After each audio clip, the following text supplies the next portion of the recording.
There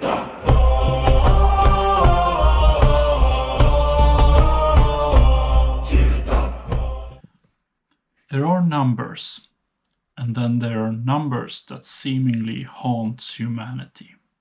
3, 7, 9. Across thousands of years, across different peoples, and across a myriad of different religions, the number 9 is always returning. Why is that? Was it simply a coincidence? Or did our ancestors actually understand something that we have long forgotten? Tonight, we follow the trail about number 9. So, let's begin with the obvious, the number of Odin. If one number defines Norse mythology, it's without a shadow of a doubt the number 9. There are 9 worlds held together by the world tree, Yggdrasil. When Odin sought wisdom, he famously did not ask for knowledge. He sacrificed everything. He hanged himself for 9 nights from the world tree, wounded by his own spear. Neither alive nor dead, in the realms between the living and the dead. And only after enduring this sacred ordeal, he received the runes. And the magical ring Draupnir creates 8 new rings every ninth night. And Heimdall, the watchman of the gods, is born of 9 mothers.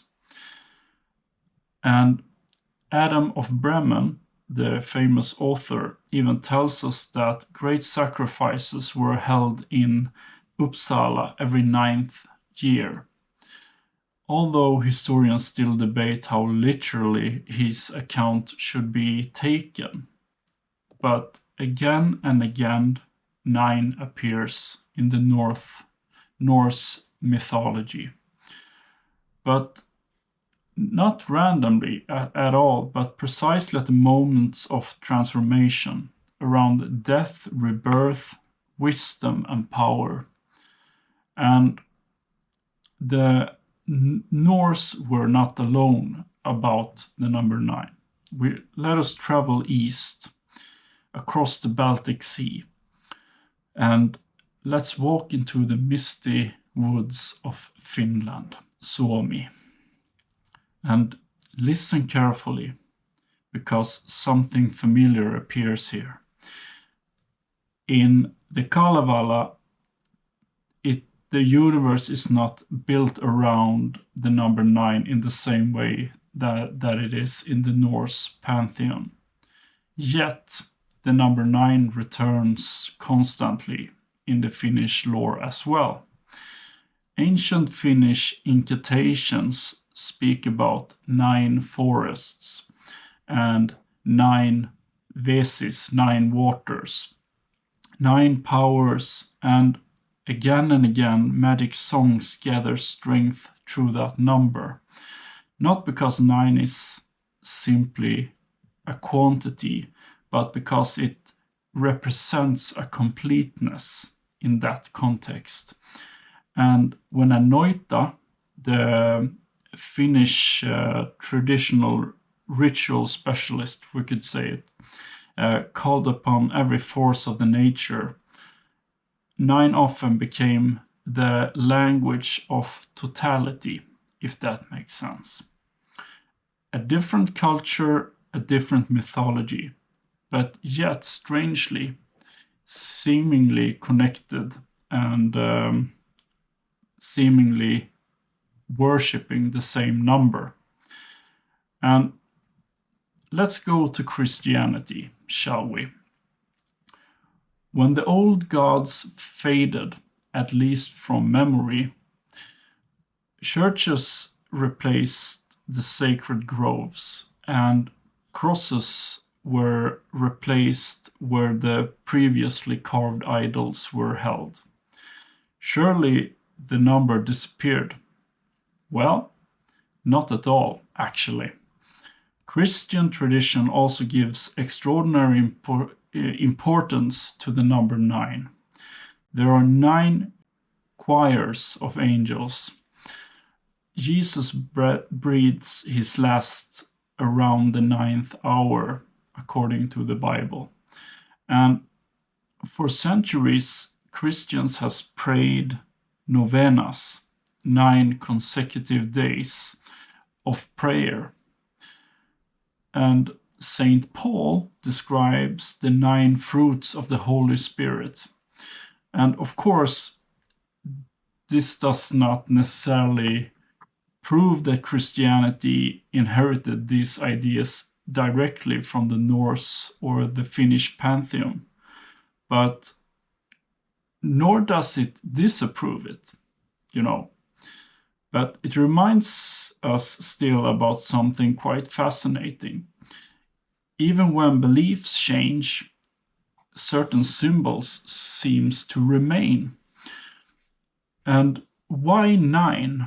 Well, I've given this great thought, and it's possibly surprisingly simple. Possibly.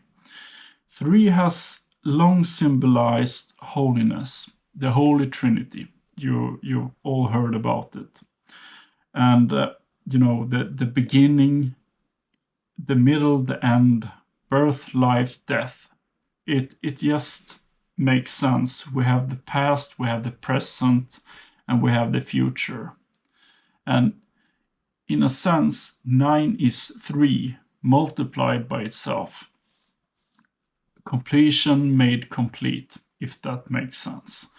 And many scholars has suggested that the symbolism may stretch deep into the Indo-European past, like so many other things from mythology. Although the evidence cannot answer every question, of course, but because these are really vast time periods. But perhaps mathematics alone isn't enough. A different possibility here could also be that our ancestors weren't merely counting when talking about the number 9. Maybe they were observing patterns, movement of the seasons, the circularity of the seasons, which I talk about here quite frequently, the cycles of nature and human life, the heavens above. And again, they seem to be looking for order. And whether they believe that they found it or not, they gave it symbols.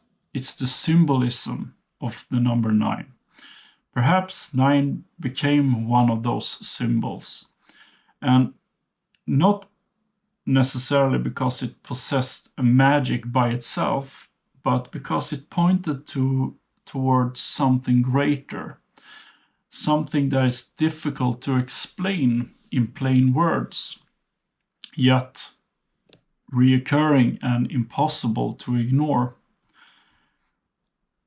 Modern people often tend to look at symbols as mere decoration. Ancient people rarely thought that way, I would argue. To them, the symbols themselves were an intrinsic part of language, and numbers carried meaning. The trees connected worlds, and the birds carried messages. Songs shaped reality, like in the Kalevala and Väinämöinen. And perhaps this is why the number 9 survived the rise and fall of kingdoms. It survived the rise and fall of religion and belief systems. And, not because everyone believed the same thing necessarily, but because humanity kept rediscovering the same patterns. And the thing is that maybe we will never really understand why the number 9 reoccurs so very often. Probably not. Some mysteries refuse to surrender completely, however. And the old stories are not valuable because they give us every answer. Let us not forget that. They are valuable because they continue asking the right questions.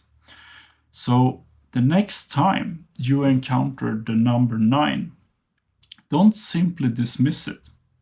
Pause for a second and ask yourself, what did your ancestors see when they encountered this very situation? So, thank you folks for watching. I hope you enjoyed this one. And let me know if you have seen reoccurring numbers or symbolism throughout mythology that you find equally fascinating. And please consider subscribing and leaving a comment if you haven't. And you know what? Soon Tyrdom turns 1 year old. Crazy how time flies. And none of this would have been possible without you. So thank you very much. Have a lovely day, and I'll talk to you later. Tyrdom out.